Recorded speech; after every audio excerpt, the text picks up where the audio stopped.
Hello বন্ধুরা, আজ আমরা মম নামের একটা নতুন সিনেমার এক্সপ্লেন করতে চলেছি। এটা একটা থ্রিলার মুভি।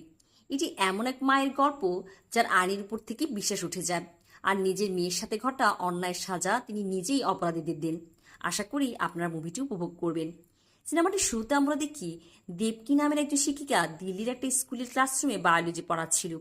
তখন মোহিত নামের একটা ছেলে হোয়াটসঅ্যাপে আরিয়া নামের একটা মেয়েকে একটা অশ্লীল ভিডিও পাঠায়। ভিডিওটি দেখে আরিয়া খুব রেগে যায়।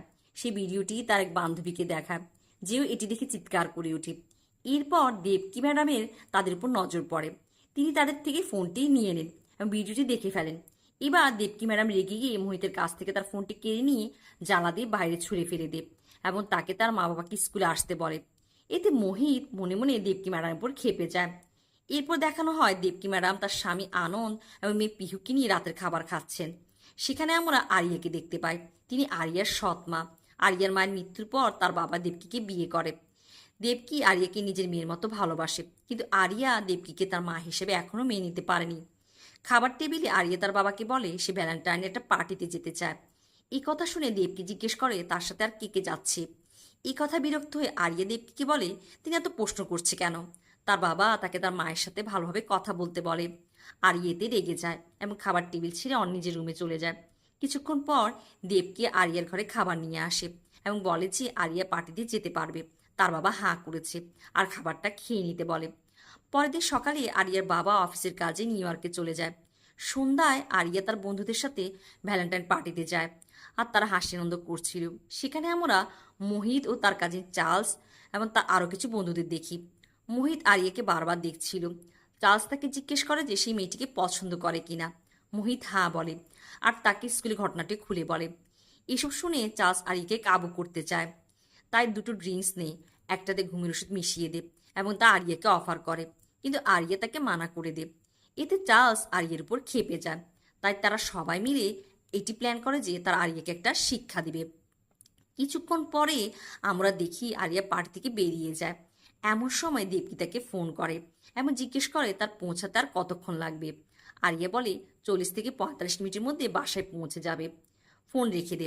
এমন সময় মোহিত, চার্লস এবং তার বন্ধু যোগিন্দর এবং নাইট গার্ড বাবুরাম পেছন থেকে এসে আরিয়াকে ধরে ফেলে এবং সবাই মিলে তাকে তুলে চলন্ত গাড়িতে জোর করে ঢুকিয়ে ফেলে। আরিয়া চিৎকার করার চেষ্টা করে, কিন্তু কেউ তার চিৎকার শুনতে পায় না। মোহিত বলে এবার তোর মাকে ডাক। তারা অত্যন্ত নির্দয়ভাবে আরিয়ার সাথে গ্যাং রেপ করে এবং তার ঘাড়ে আঘাত করে তার নিত দেহটা নর্দমায় ফেলে দিয়ে চলে যায়। ওদিকে বাসায় দীপকে চিন্তিত হয়ে পড়ে, কারণ অনেকক্ষণ হয়ে যায় আরিয়া বাসায় ফিরে আসে না। এবার সে নিজে পার্টিতে চলে যায়, কিন্তু আরিয়া ছাড়া তার সব বন্ধুরা সেখানে ছিল।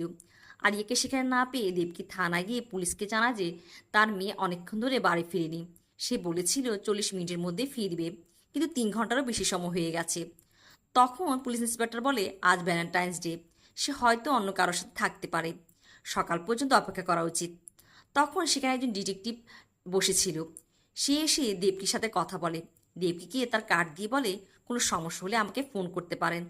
দেবকী তাকে গুরুত্ব না দিয়ে কার্ডটি নিয়ে চলে যায়। পরদিন সকালে আমরা দেখি একজন লোক তার কুকুরকে নিয়ে হাঁটতে বেরিয়েছে এবং কুকুরটি আরিয়ার মৃতদেহ নর্দমায় খুঁজে পায়। আরিয়া তখনও জীবিত ছিল। লোকটি আরিয়াকে একটা হাসপাতালে ভর্তি করায়। এই খবর শুনে দেবকী হাসপাতালে ছুটে যায়। ডাক্তার জানায় যে আরিয়া গ্যাংরেপের শিকার হয়েছে এবং তার ঘাড়ে গুরুতর আঘাত রয়েছে। এসব শুনে দেবকী কান্নায় ভেঙে পড়ে। এরপর আমরা দেখি ক্রাইম ব্রাঞ্চ ইন্সপেক্টর ম্যাথিউ মামলাটির তদন্তের দায়িত্ব নেয়। ইতিমধ্যে আরিয়ার বাবা হসপিটালে এসে হাজির হয় আর তিনিও মেয়ের অবস্থা দেখে ভেঙে পড়ে। ইন্সপেক্টর ম্যাথিউ তার টিম নিয়ে তদন্ত শুরু করে।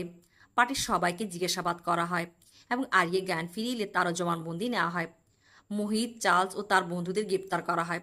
আদালতে আরিয়ার জবানবন্দি পেশ করা হয় এবং অপরাধীদের ডিএনএ পরীক্ষা করা হয়।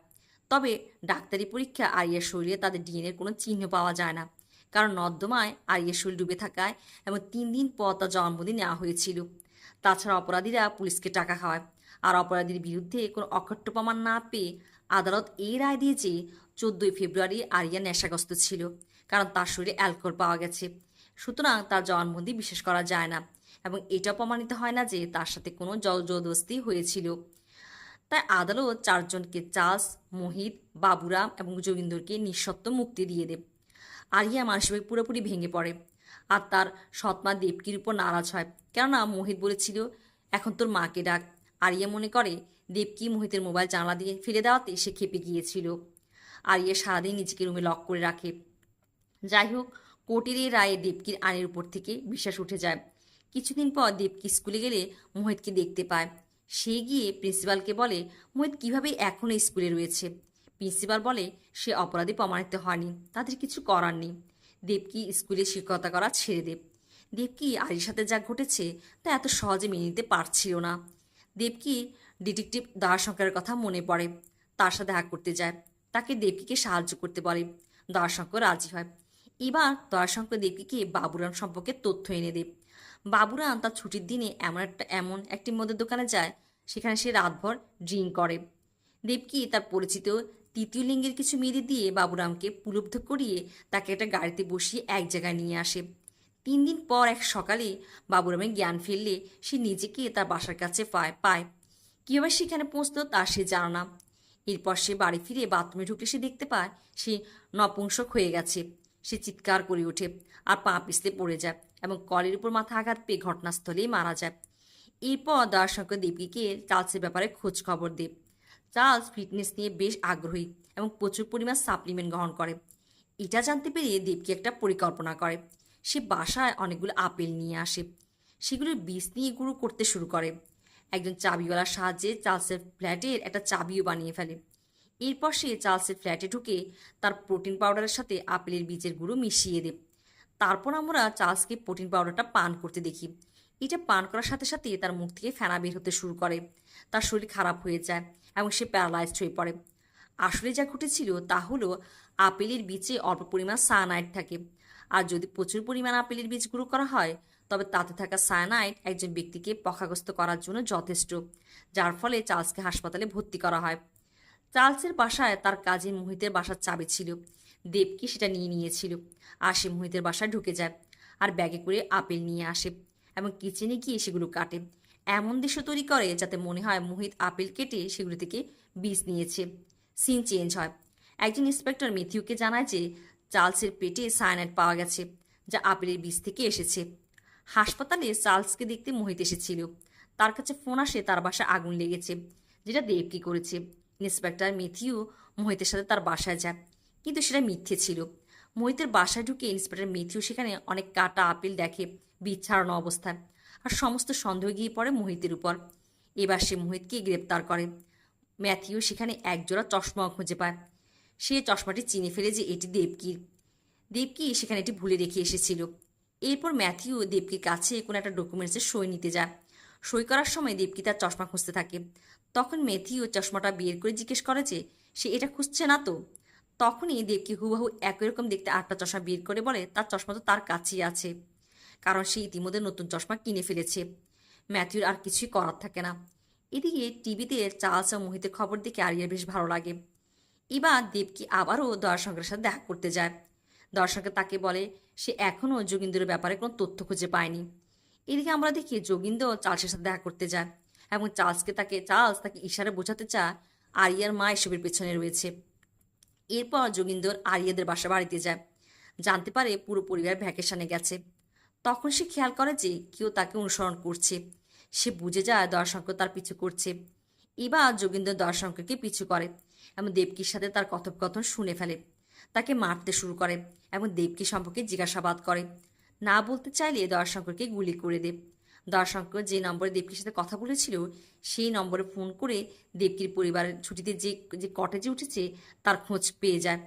এদিকে কিছুক্ষণ পর ম্যাথিউ দয়াশঙ্করের অফিসে পৌঁছায়। তার মৃতদেহ খুঁজে পায়। ম্যাথিউ খেয়াল করে দয়াশঙ্কর সব জায়গায় চশমা পরতো না। তার চশমা নিয়ে চেক করতে থাকে আর তাতে হিডেন ক্যামেরা খুঁজে পায়। ক্যামেরা প্রকাশ করে দেয় সব কিছু। ম্যাথিউ দয়াশঙ্কর ও দেবকী পরিকল্পনা সম্পর্কে জানতে পেরে যায়। এরপর আমরা দেখি যোগীন্দ্র সেখানে চলে যায় যেখানে আরিয়া ও তার পরিবার বেড়াতে গিয়েছে। সেখানে পৌঁছে সে প্রথম আরিয়ার বাবাকে দেখতে পায় এবং তাকে গুলি করে। তারপর সে আরিয়ার দিকে এগিয়ে যায়। ঠিক তখনই দেবকী এসে আরিয়াকে পালাতে বলে। আরিয়া পালিয়ে যায়।